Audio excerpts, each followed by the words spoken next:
First tonight, Israeli security forces have been carrying out a major operation in the north of the occupied West Bank. The Palestinian Red Crescent says at least 9 people have been killed there. It's the biggest Israeli operation in the territory in 2 decades, and it involves large numbers of Israeli ground troops and air force. And at least 4 main cities and towns in the West Bank have been targeted at the same time. Main roads are said to have been sealed off.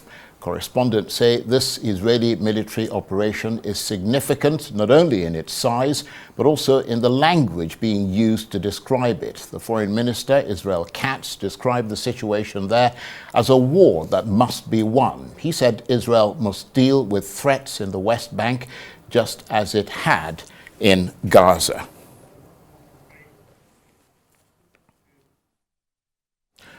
Well, for more on this, I'm joined now by Arise international correspondent Faith Orr. Good to see you, Faith. What is your understanding of what is happening in the West Bank with regard to that reportedly massive Israeli raid?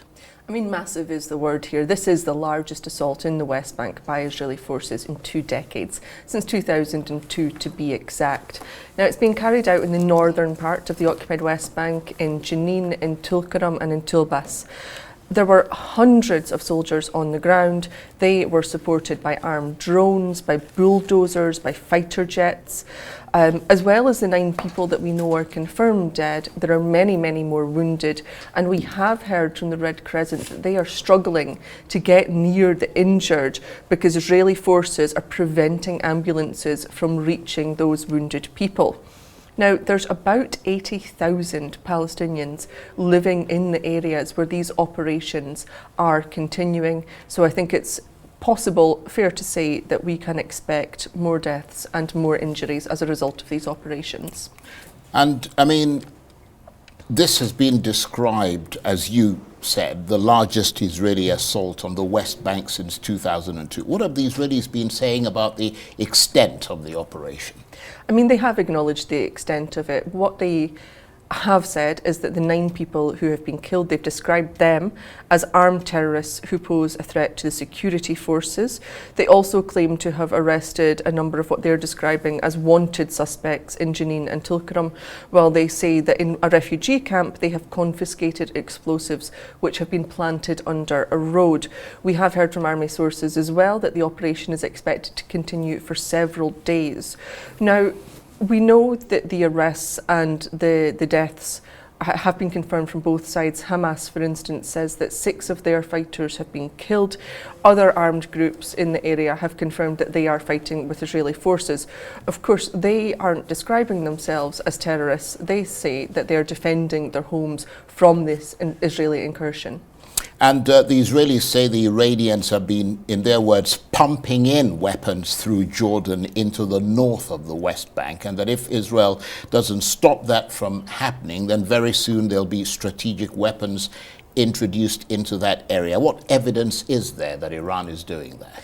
So we heard from a former Israeli army spokesman, Jonathan Conricus, earlier today, and what he has said is that explosives, assault rifles and pistols are all being smuggled into the West Bank. All of these Iranian weapons, they're coming through the Jordanian border and then making their way into the West Bank. He says that the West Bank is simply being flooded with these weapons, and that this operation was a means to deter against those weapons, to protect Israeli civilians who he described as being in a very dangerous situation. Now, I have no doubt that Iran would love to flood the West Bank with weapons. The question of whether it can do that or not is another matter. Sure, we know that there are tunnels, but to get to this scale, I think, without Israel being able to stop it would be very difficult, especially when it's much, much easier for Iran simply to arm Hezbollah, which of course also shares a border and has much more capabilities. So I think a touch of salt in some of these claims would be a wise idea. Is there another factor fueling this growing Palestinian violence in the West Bank? And I'm thinking of the rise in violence against Palestinians by Israeli settlers since last October. Surely that is a factor that Israel needs to deal with, isn't it? It absolutely is. We even heard from the head of Shin Bet, which is Israel's domestic security service, and he has described these settlers as Jewish extremists. So that's quite firm words from Israeli officials towards the settlers. He says they're carrying out acts of terror against Palestinians and causing indescribable damage to the country. Now, since the start of the war, we have seen a huge increase in these attacks by settlers. There's been a massive acceleration in settlement growth as well across the occupied West Bank. We know that the far right, kind of more extreme elements of Israel's government boast that these changes will prevent an independent Palestinian state from ever being created. So they want that land, they want the settlers to do that. There are fears that the war in Gaza is being prolonged to help the settlers meet their goals here.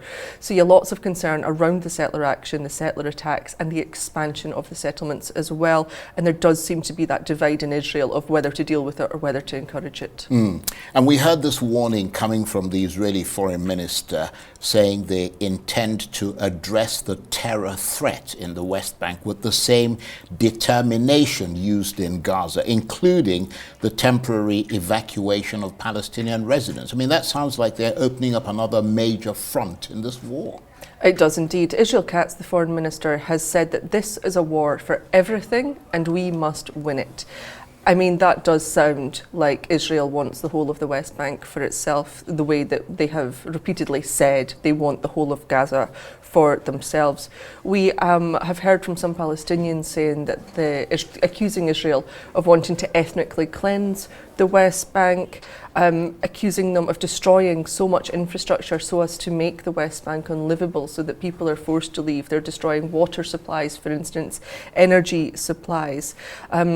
We know that Israel considers the occupied West Bank as the heart of what it would describe as the biblical land, so very, very important lands to Israelis. And again, many people making no mistake that they want their hand on that land.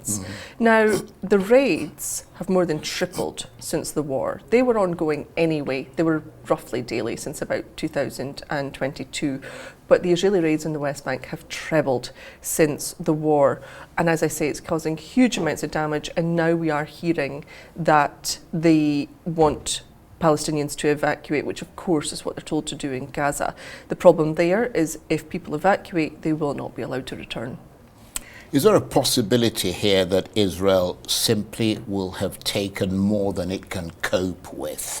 I mean, it's obviously hugely militarily committed in Gaza, but also elsewhere in the region. I mean, we know against Hezbollah and so on. So a major escalation in the West Bank could lead to all sorts of perhaps unforeseen circumstances, couldn't it? Absolutely. Israel could very easily get in over its head here and then as a result need the help of perhaps the US. So the Palestinian Authority is internationally recognised. They are the authority that run the West Bank.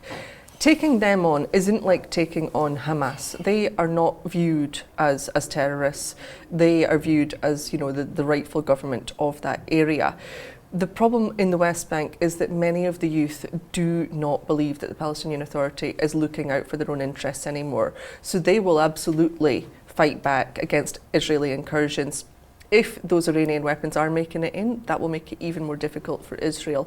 On top of that, they are looking at Hezbollah in Lebanon, the Houthis in Yemen.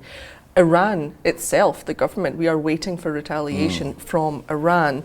So lots and lots of fronts for Israel to consider here, and does it want to open another one on a major scale? They might want to think twice. Faith, thanks very much indeed. Faith Orr is Arise International correspondent.